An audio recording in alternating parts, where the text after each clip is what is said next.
All right, welcome back to the channel, everyone. Hopefully you guys are having a great rest of your day, start of your day, whatever time it may be. We gotta run some errands. We gotta run to Friendly Ford, Planet Ford, because we gotta pick up some oil as well as the filter. We are about to hit 1,000 miles on my 2024 Mustang GT, and it's time to do an oil change. I've loved this car ever since I have gotten it, man. It has been such a good daily driver, even though, you know, we got the 4th gear lockout and the weird clutch protection.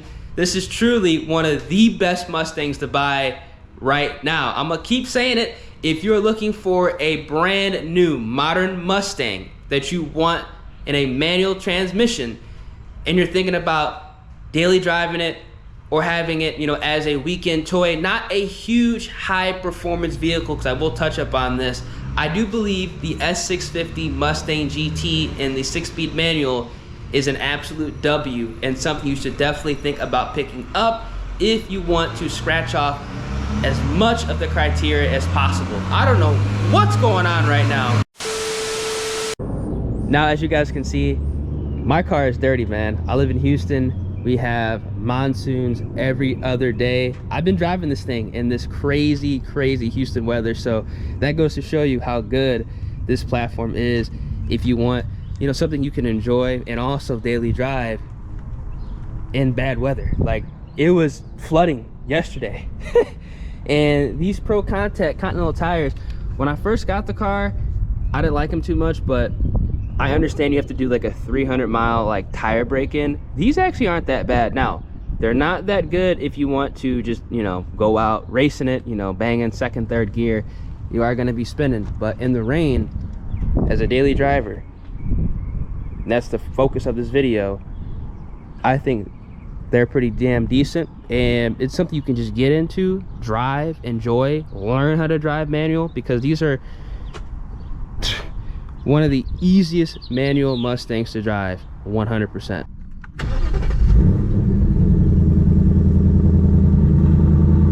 All you really need on this car, man, is an H-pipe. Especially if you have the active exhaust. It sounds incredible.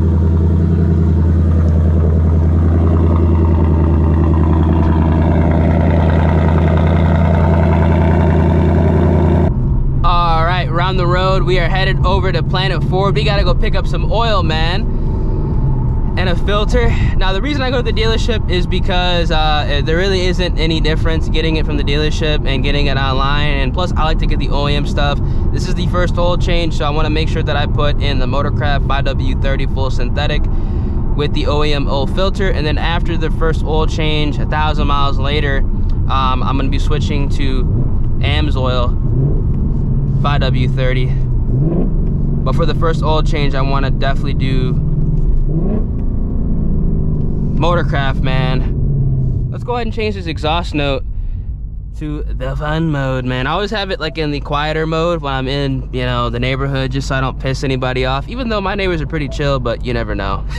You never know nowadays. I'm gonna roll the windows down too. Let me know if well, I'll know when I'm editing the video if the wind noise is crazy with the windows rolled down, because I can roll my windows down now because the tent is good to go.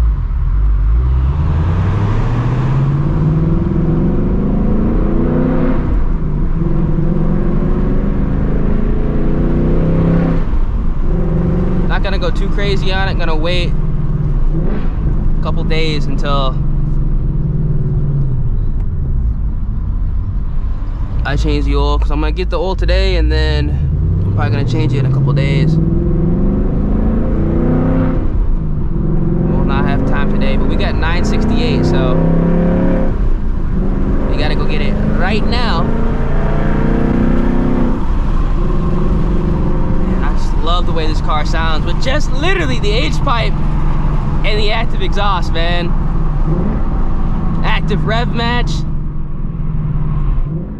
Man, dude, I was wrong about the S650, man, because when they first came out, I was kind of iffy on them, and then when I saw them in person, I was like, okay, they're growing on me, which I feel like a lot of people are like the same way. And then when I actually test drove one, I was like, yep, this is the car for me, especially trying to get a daily driver. The one thing I am gonna say that I was wrong, 100% wrong about, with the S650, or actually technically not really wrong, because I kind of had an idea I might run into this issue, but after test driving it, I kind of put it in the back of my mind because, you know, I loved it.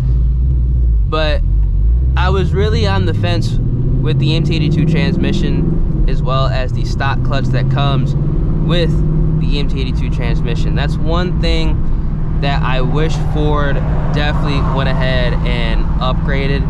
I understand why they don't have the Tremix in the GTs, because let's be honest, everybody that's realistically buying a GT with the 6-speed manual is buying it because they want to have something that's, you know, quote unquote more fun to drive if they're trying to daily it, and also just on the weekend. Because, you know, with the 10-speed, it's, you know, balls to the wall, full throttle, but around the town, you know, it's not the same feeling to me versus the manual. And I think 99% of people can agree on that. The auto, fantastic when you're racing it. It kicks ass when you're racing it, because you're beating a lot of cars you realistically shouldn't. But just around the town, you know, the 6-speed manual is just really nice. I'm gonna roll my windows up. Let me know, like I said, the wind noise versus when the windows are rolled up. But I think the number one thing that we're gonna have to do as manual owners, because odds are, you know, if you have a 2024 Mustang GT and you're watching my content, you probably have a manual Mustang or thinking about buying a manual Mustang. Number one, you definitely want to go ahead and upgrade to a weighted shift knob immediately. The stock knob is terrible. It doesn't feel right in my personal opinion. It's like a half circle. It's not even a full circle, and there's no weight to it. There's no like quality to it, right? It's really just, it's just there. You don't really feel it in your hand. I don't like that. So that's why I went and picked up a Billetworks weighted shift knob.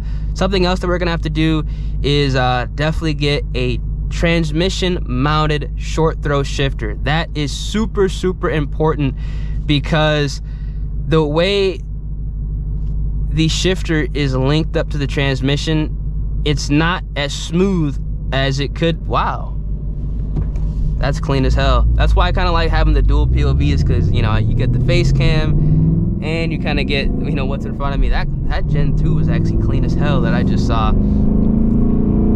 It's not mounted to the transmission, so it's not going to be as smooth as, you know, the Mach 1s versus, you know, the GTs or the Shelby GT50 versus the GT. Is definitely not as smooth as my Shelby GT50. I will say that 100%. I'd be lying if I said it was, you know, comparable, because it's not, as far as the transmission feel and the shifter and the clutch feel. But again, all that could be upgraded, and I do hope a transmission mounted short throw shifter like MGW or Barton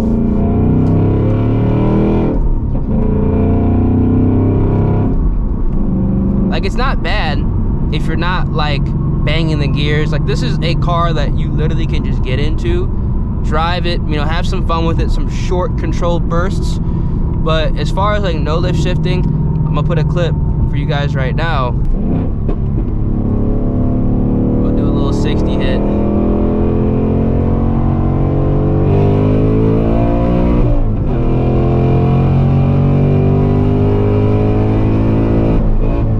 Oh, I got lockout. That's just not gonna happen with this car, you know.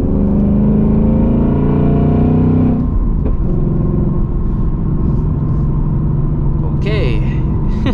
People not paying attention, not knowing how to drive out here in Texas. What is new? As I was saying, as somebody was about to cut me off. Crazy, man, crazy, man. You definitely want to upgrade to a transmission mounted short throw shifter, like I said, MGW or Barton. And honestly, depending on if you like the feel of the stock clutch, upgrading to a mild twin disc. I know McLeod has the RST. There really isn't a lot of options right now, unfortunately. Even though the car has been out for almost an entire calendar year, technically, there isn't that many options. So we're kind of just in limbo mode. I'm gonna just deal with the stock clutch as long as I literally mentally and physically can. And When it's time to upgrade it, I will be switching over to some type of you know, mild twin disc clutch that's good for like 800 crank horsepower, just so it's not going to overpower the transmission.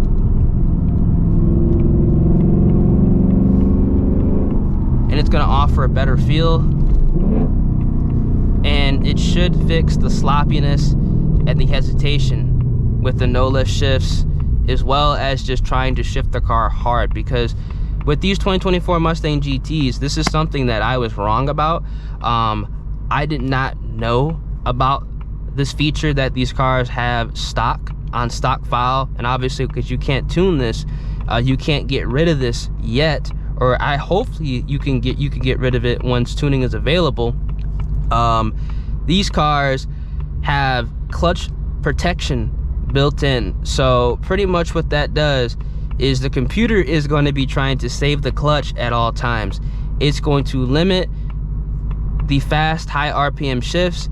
It's going to have a delay when you're trying to no lift shift at high RPMs, and it's overall going to slow everything down in effort to preserve the clutch, which in all reality, for the type of car the GT was built to be, and the general demographic of people who are buying the GTs, because the GTs, they're not high performance. They're not like the dark horses. They're not like the Shelby GT350s. They're not like the Mach 1s. They're not track oriented cars that you're going to be taking, you know, and abusing hard for an extended period of time. You know, these are more or less cruisers, daily drivers, and cars, like I said before, that are good for short controlled bursts. So you're going to want to make sure that you know that before you do pick up a GT. And if you want something that you can jump into and just bang gears, and I really do mean bang gears and race, you want to make sure that you are buying the car that is suited for you. Now, I bought this car literally to daily drive. I bought this car to get in and do my day-to-day tasks that I did not want to do day-to-day in the Shelby GT350. So I'm okay to an extent that I can't drive this car like I can drive the Shelby GT350. But again, for those of you who are buying this car to beat on and to race, unless you're willing to upgrade the short throw shifter, get a weighted shift knob, swap out the clutch with what we have available right now, which may or may not even be what's best for the car, and also potentially upgrade to, you know, I believe it's a stainless steel clutch line, you might want to look in getting into a dark horse, a Shelby GT350 or a Mach 1. I'm just being 100% with you guys because I know for a fact the last thing, damn, there's a fucking boulder in the middle of the road. I know the last thing that people want to do is buy a car, you know, get into it, do the break-in miles, you know, live with it for 500 to 1,000 miles, depending on how long that takes to hit. And then when you start, you know, getting on it, you know, you're starting to notice, oh my gosh, this car quite literally can't keep up with my driving habits. I feel like that'd be like one of the worst things that can happen. And like I said, I don't want that to happen to anybody. So if you're looking for something that, you know, you can get into, daily drive, enjoy, go to the grocery store, drive it in the rain, you know, take it out on the weekends and have fun, you know, this is a car for you. But for an actual, like, straight up, like, race car, you want to be looking into more of the high performance vehicles with the Tremec transmission. 110%. They have the additional coolers. They're overall set up better. Typical Texas fashion, my GoPro overheated. It is getting toasty in here, ladies and gentlemen, and I don't like to drive with the AC on when I'm making these videos because it's going to pick up all the noise and it's going to be like a crazy, you know, constantly. So let's go into Ford. I'm cooking right now. You guys can probably see that I'm sweating. Oh man, I will say the AC in this car, it's strong, it's nice, which is a massive W, especially if you live in a hot state like me. So you definitely don't have to worry about cooking in the car if you have the AC enabled. I am going to say it is louder than, you know, the S650 AC units, but again, it's a lot stronger, which I'll take that any day of the week. One eternity later. All right, got the oil and the filter, that'll be 30 full synthetic. Look at these Raptors though. Damn.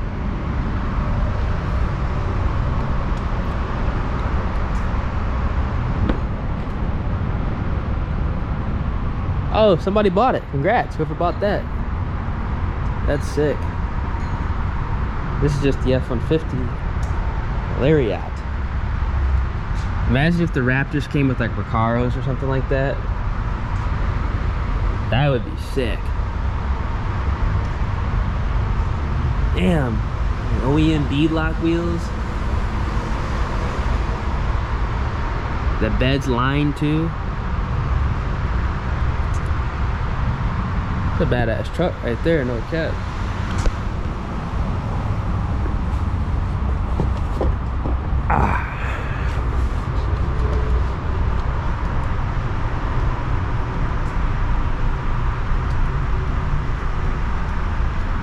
It's F-150 Texas edition.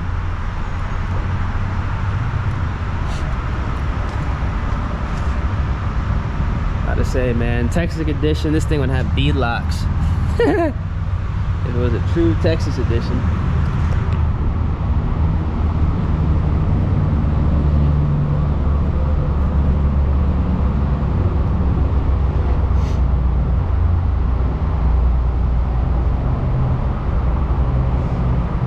Actually pretty badass.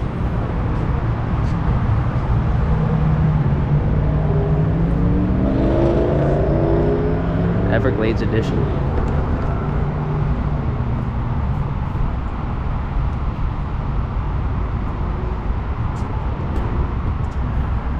Yeah, it's pretty sick. Yeah, these truck interiors are legit, man. I like those seats in there for real.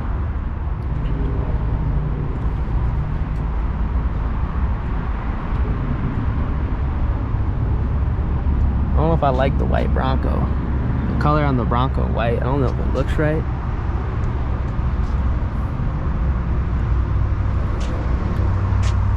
I don't know, I feel like the white kind of throws it off. But not a bad looking truck though. All right, we're headed out of here. Whew. I don't know if I'm the only one, but I kind of don't like going to dealerships because like whenever I go to a dealership, I always feel like I'm gonna get like swarmed by people. I'm like, God. So I always try to get in and get out as quickly as humanly possible. I'm gonna roll my windows down before we start burning alive in this car. Whew. Let the RPMs drop a little bit.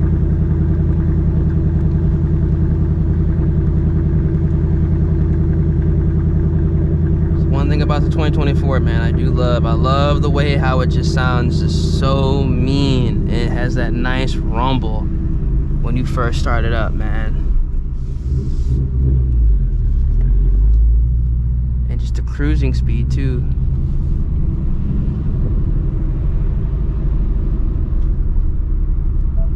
Put that in the track mode. It's crazy because like they don't really have that many Mustangs here unless they're all inside, which would be smart.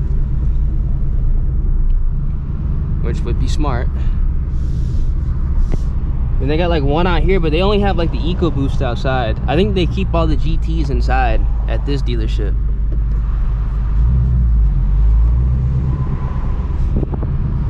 Again, smart. I like that. Or they could be like in the back in a different area. I don't know. But whenever I come here, I do not see GTs. But whenever I go to another Ford dealership, they got the GTs all lined up. So people know what's up.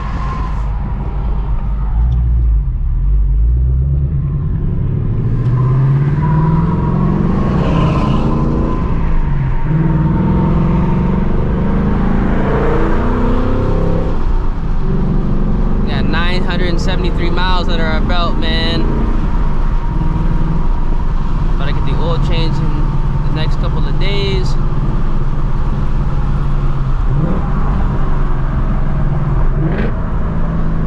Woohoo! Then we'll do it again after another 1,000 miles, and they'll be on that AMS oil.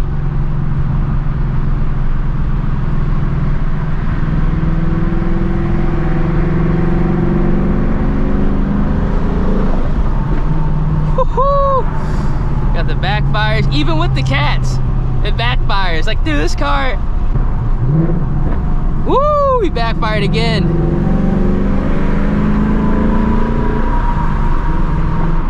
You gotta deal with the clutch and the shifter, but fix up those things, money. And honestly, like, just driving around town, you're never gonna notice any of that. I'm talking about if you're going out, like, beating up on the car, you don't want to notice that. But like, if I was to like literally just take this, quite literally, as a daily driver, you know, take it to 6K a couple times, not really ever care to redline it, you'd never notice any of the issues that I'm talking about, man. And honestly, I think that's why Ford doesn't like change it, because like most people who are buying the Mustangs nowadays, you know, if they're not, like I said, like the high performance car, people don't really care.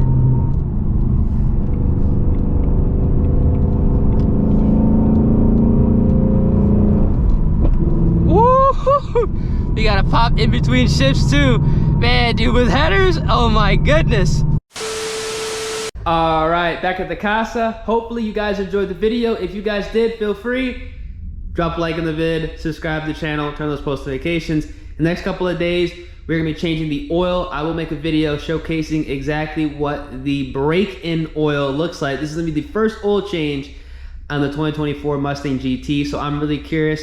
Like I said, we're gonna be bumping it up to 5W30 full synthetic. I know for a fact there's probably 5W20 regular oil in here, so we gotta get that out the system ASAP, and then we can go ahead and start getting in the car a little bit more, and then change it after another 1,000 miles, and we should be good to go.